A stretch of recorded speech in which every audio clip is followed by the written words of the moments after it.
श्रीराम. सर्व श्रोत्यांना प्रेमपूर्वक नमस्कार. श्रोते हो, आपण स्वामी विद्यानंद यांच्या भावार्थ रामायण संक्षिप्त या ग्रंथाच्या आधारे निर्माण झालेला मला भावलेले भावार्थ रामायण अर्थात आत्मपरायण हा ग्रंथ आपण पाहत आहोत. आज सुंदरकांडातील अध्याय 38वा, सागराची श्रीरामाला शरणागती. ओम श्रीराम. श्रीरामांच्या पुढे मोठा बिकट प्रश्न उभा राहिला आहे की आता हा समुद्र ओलांडून कसे जायचे. तेव्हा हनुमंत म्हणतात की तुम्ही व भैया लक्ष्मण माझ्या खांद्यावर बसा व ही बाकीची सर्व मंडळी माझ्या शेपटीवर बसतील व मी सर्वांना घेऊन उड्डाण करतो. तेव्हा श्रीरामांनी कौतुकाने हनुमंतास मिठी मारली व म्हणाले की मी आता एकाच बाणाने समुद्राचे शोषण करतो.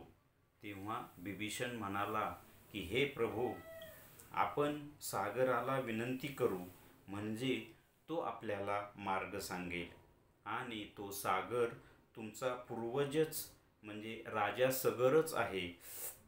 मग सर्वजण तयार झाले आहेत. 3 दिवसपर्यंत व्रतस्थ राहून पूजा विधी संपन्न केला, परंतु समुद्र काही भेटीस आला नाही.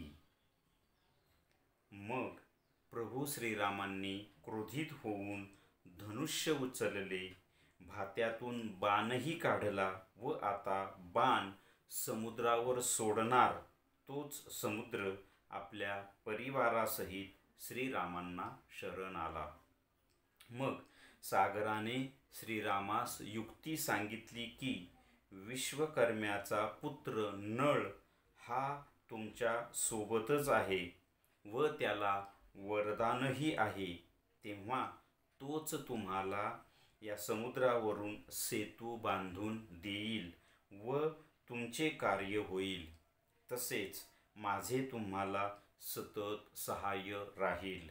मग श्रीराम प्रभू सागराची क्षमा मागतात व म्हणतात की हा जो बाण भात्यातून काढला आहे त्याचे काय करावे. तेव्हा सागर म्हणतो की माझ्या पश्चिम तीरावर मरुदैत्य आहे व तो तिकडे खूपच उत्पात करतो आहे. तेव्हा त्या बाणाने त्याचा वध करावा. मग श्रीराम त्या बाणाने त्या मरुदैत्याचा वध करतात. आता आपण साधकाच्या दृष्टीने पाहू. साधकाचा हा अध्यात्म प्रवास आता एका वेगळ्याच वळणावर आलेला येऊन थांबला आहे.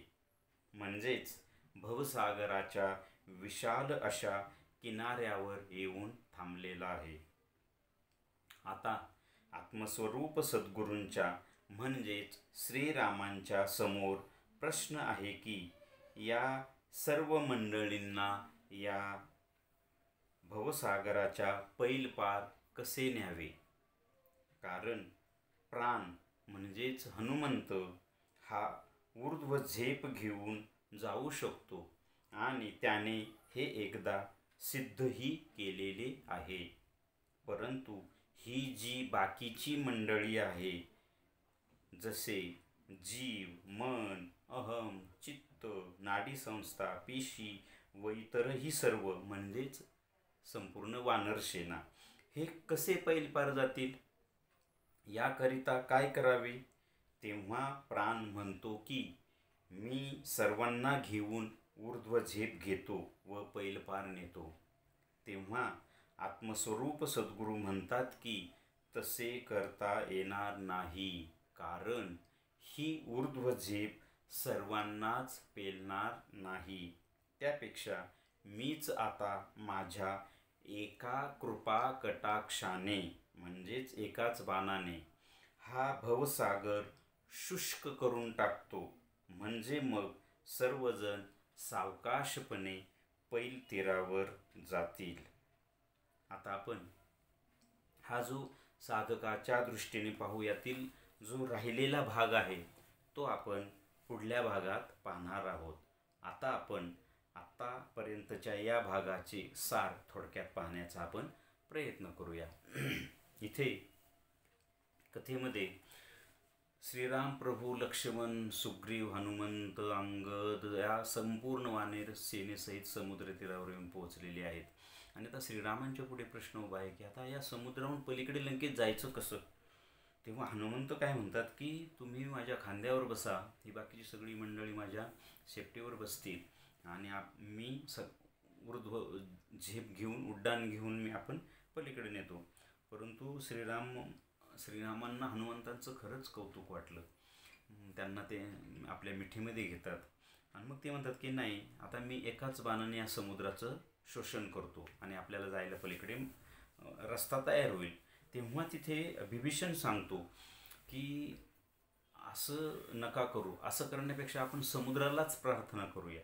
मग सगळ्यांनी 3 दिवस व्रतस्थ राहून उपोषण करून समुद्राची विनंती केली, प्रार्थना केली, पूजा केली, परंतु समुद्र काय भेटीला येणार. तेव्हा मग श्रीराम क्रोधित होतात आणि धनुष्यातनं बाण काढतात, धनुष्याला लावतातही आणि मग समुद्र भेटीला येतो आणि शरण येतो समुद्र. आणि मग समुद्र म्हणतो की हे प्रभू, तुमच्यामध्येच नळ नावाचा जो वानर आहे तो विश्वकर्म्याचा पुत्र आहे आणि त्याला वरदान आहे की त्याच्या हाताने दगड जर दिले तर ते समुद्रावर तरतील, हे त्याला वरदान आहे. तर त्याच्याकडून तुम्ही सेतू बांधून घ्या, तुमचं कार्य होईल आणि माझं वेळोवेळी तुम्हाला सहकार्य राहील. तेव्हा श्रीराम म्हणतात की आता मी हा जो बाण काढलाय भात्यातनं त्याला काय करू, कारण मी भात्यातनं बाण काढल्यावर तो धनुष्याला लावल्यावर परत भात्यात ठेवता येणार नाही, तो कुठेतरी सोडावा लागेल. आणि आता मी काय करू मग तर मग तो सागर म्हणतो की माझ्या पश्चिम तीरावर मरू नावाचा दैत्य आहे, तो तिथे खूप उत्पात, खूप गोंधळ, खूप अराजकता माजवतो आहे, तर त्याला मारा. आणि श्रीराम तिथून तो बाण सोडतात आणि पश्चिम तीरावरील त्या मरुदैत्याला मारतात. अशी ही कथा. आता आपण साधकाच्या दृष्टीने हे पाहणार आहोत.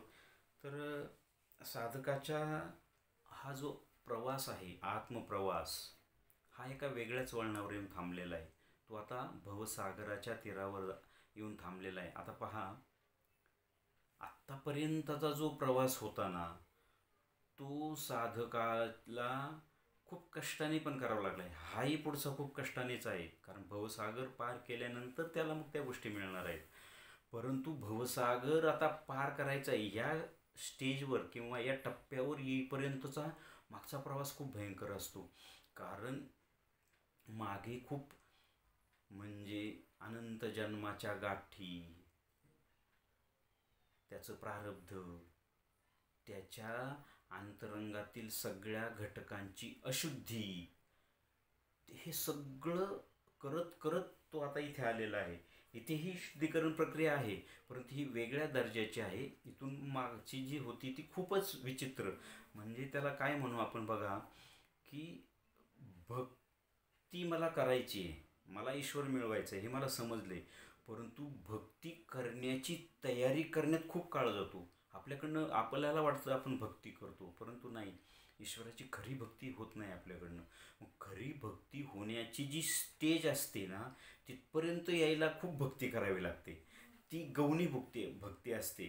कारण जरी आपण ईश्वराला मिळवायच्या या संकल्पाने किंवा या धारणेने करीत असलो तरी आपल्याला खूप अडचणी, संकटे, व्यत्यय, वेदना, आपण ती भक्ती तिथेच व्हायला घालवतो. म्हणजे आता मला काही व्यत्यय आला, काही अडचण आली, काही व्याधी आली, तर मी देवाला म्हणतो ना, आता देवा काय करू मी, आता मला हा असा असा आजार आहे, मला भक्तीच करता येत नाही.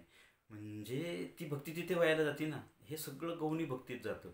आणि मग जेव्हा हे सगळं सांभाळून किंवा संपून अशा एका पायरीवर आपण येतो की तिथे फक्त आणि फक्त काय असतं की मला ईश्वरप्राप्ती हवी, आणि मग त्या ईश्वरप्राप्तीच्या मध्ये हा भवसागर आहे. आणि भवसागर म्हणजे काय ते आपण पुढच्या भागात पाहणारच आहे. भवसागर म्हणजेच हे सगळं आत्तापर्यंत मी जे सांगितलं, सांसारिक दुःख, वेदना, पीडा, काम, क्रोध, लोभ, मोह, हे षडरिपू यांचे हल्ले, यातून निर्माण होणाऱ्या अडचणी, संकट, दुःखांची वादळं, ह्या सगळ्यांना हे जे सगळं होतं ना, हा भवसागर आहे. आता ह्या टप्प्यावर येऊन थांबलेला आहे. तर याला कसं पार करायचं, किंवा साधकाचे आत्मस्वरूप सद्गुरूंच्या पुढे हा प्रश्न पडला आहे की मग तिथे मग प्राण म्हणतो की मी सगळ्यांना घेऊन ही ऊर्ध्व झेप घेतो, तुम्ही मला फक्त बळ द्या. परंतु आत्मसद्गुरू स्वरूप सद्गुरू म्हणतात की नाही, हे सगळ्यांना पेलवणार नाही. ही जी ऊर्ध्व झेप आहे ना, ही सगळ्यांना पेलवणार नाही. आणि ही अतिशय महत्त्वाची आणि खरी मेक आहे. कारण पहा, आता हे कसं, सगळ्यांना तर मुक्ती मिळणारच आहे ना, मग ही झेप का नाही? तर याचे आता दोन प्रकार आहेत बघा. गीतेमध्ये भगवान श्रीकृष्ण असं सांगतात की सहस्रात एखादा प्रेमाने भजतो मज, त्यातही एखादा तत्वता जाणतो मज. ह्या दोन गोष्टी आहेत. म्हणजे अशा हजारो लाखोमध्ये एखादा भक्त असतो, तो प्रेमाने मला भजतो आणि मला पावतो, किंवा मला येऊन मिळतो, मी त्याला माझ्या कुशीत घेतो. परंतु अशा हजारामध्ये, म्हणजे जे हजारात एक आहे, असे हजार, त्यातला एखादा तत्वतः जाणतो मज. म्हणजे ईश्वराला, म्हणजे आपण भक्ती साधना करून राम, कृष्ण, हनुमंत, शिव यांना जाऊन मिळतो, ते आपल्याला त्यांच्या कुशीत घेऊन आपल्याला पुढे मुक्ती मिळवून देतात. परंतु राम, कृष्ण, शिव, हनुमंत, देवी ह्या सर्वांचं तत्व, या तत्वाला मिळवणारा एखादा असतो. हे दोन प्रकार लक्षात आले. इथे स्वतःचे शुद्धी करून, अंतरंगातल्या सगळ्या गोष्टींची शुद्धी करून, ऊर्ध्व झेप घेऊन त्या ब्रह्माला पकडणारा, त्या परब्रह्माला मिळवणारा, हा म्हणजे तत्वतः जाणणारा, हा असा एखादा असतो. आणि बाकीचे मग ते काय करतात, साधनेची, भक्तीची नाव, जी गुरुप्रणित साधना मिळालेली असते, गुरूंनी आपल्याला पकडलेलं असतं, त्या नावेत आपण बसायचं आणि मग सद्गुरू ती नाव वल्हवीत त्या भवसागराच्या पलीकडे नेतात. हे दोन प्रकार आहेत. म्हणून इथे श्रीरामांच्या पुढे प्रश्न पडलाय की या वानर मंडळीनं सगळ्यांना कसं न्यायचं. हनुमंत एकटा जाईल, तो सहस्रात एखादा आहे. हे तीन गोष्टी लक्षात घ्या. तो सहस्रात एखादा आहे. इथे आत्मस्वरूप सद्गुरूंच्या समोर प्रश्न पडला की प्राण ही ऊर्ध्व झेप घेऊ शकतो, त्याने ते सिद्ध पण केले, पण ही जी बाकीची मंडळी आहेत ह्यांना कसं न्यायचं. तर मग आत्मस्वरूप सद्गुरू काय म्हणतात की मी त्यांच्यावर कृपा कटाक्ष टाके. हे दोन गोष्टी लक्षात आल्यात ना आपल्या, की बघा, पहिली गोष्ट म्हणजे सद्गुरूंचं सहाय्य घ्यायचं, सद्गुरूंच्याच बळावरती झेप घ्यायची. परंतु तत्वतः जाणणारा आहे, त्याला तत्वतः जाणून घ्यायचं आहे की मला मूळ तत्व काय आहे, ईश्वरी तत्व, हे मला जाणून घ्यायचं आहे. मग तो त्या सगुणातील देवाला भजतो, परंतु त्याच्या तत्वाला त्याला जाणायचं असतं. आपण पाठीमागे एक गोष्ट पण पाहिली होती की नामदेवांना विठ्ठलांचं दर्शन व्हायचं, म्हणजे ते त्यांचा नैवेद्य खायचे. हे झालं नावेत बसून ईश्वर मिळवणे. परंतु ईश्वराला, विठ्ठलाला, नामदेवांना या विश्वाच्या निर्मितीचं रहस्य, किंवा या विश्वातील अणु कणाकणामध्ये जो मी भरलेला आहे ना ईश्वर, तो मिळवून द्यायचा होता. म्हणून त्यांना मग ते सद्गुरूकडे पाठवतात, विसोबा केसरांकडं, आणि मग ते तत्व त्यांना मिळवून देतात. हे दोन फरक आहेत. इथेही तसंच आहे. मग ते काय म्हणतात, मी माझ्या कृपा कटाक्षाने या भक्तांना मिळवून देईन. त्यामुळं ह्या दोन गोष्टी अतिशय महत्त्वाच्या आहे. आणि आणखी मी एक भेद इथे सांगू इच्छितो. जो कोणी ईश्वराला तत्वता जाणू शकतो, तो परब्रह्मापर्यंत पोचल्यानंतर त्या परब्रह्म शक्तीलाच खाली आणून अवतरण प्रक्रिया सुरू करू शकतो. तो स्वतःच्या मन प्राण देहाचं रूपांतरण करू शकतो, परिवर्तन करू शकतो. म्हणजे मनाचं रूपांतरण ईश्वरीय मनात, प्राणाचं रूपांतरण ईश्वरीय प्राणात, देहाचं रूपांतरण ईश्वरीय देहात. आणि एवढंच नाही तर तो या विश्वाला सुद्धा रूपांतरित करू शकतो. परंतु जो ईश्वर भक्तीच्या सद्गुरूच्या नावेत बसून पलीकडे जातो, तो सायुज्य मुक्ती मिळवतो, तो ही किमया करू शकत नाही. हा दोघातला फरक आहे. म्हणून इथे सद्गुरू म्हणतात की ही झेप सगळ्यांना पेलवणारी नाही. हा भेद आपण लक्षात घेतला पाहिजे. मग आपण ठरवायचं की आपण कुठल्या ध्येयाने ह्या गोष्टी करायच्या. ईश्वर मिळवायचा आहे, दोघांना ईश्वर मिळणार आहे, परंतु कुठल्या ध्येयाने. एक आहे तो आपल्या गुरुप्रणित साधनेने सद्गुरूची नाव करून सद्गुरूंना समर्पित होऊन सद्गुरूंच्या नावेत बसून प्रवास करून ईश्वर मिळवतो. दुसरा आहे तोही अशाच पद्धतीने, परंतु तो ऊर्ध्व झेप घेतो आणि त्या परब्रह्मापर्यंत जाऊन त्याचं ध्येय असतं त्या परब्रह्मालाच खाली आणायचं. तर हा दोहोतला फरक आहे. आता हे ज्याने त्यानं आपापल्या पद्धतीने करावं आणि या भागाचं हेच सार आहे असं मला वाटतं.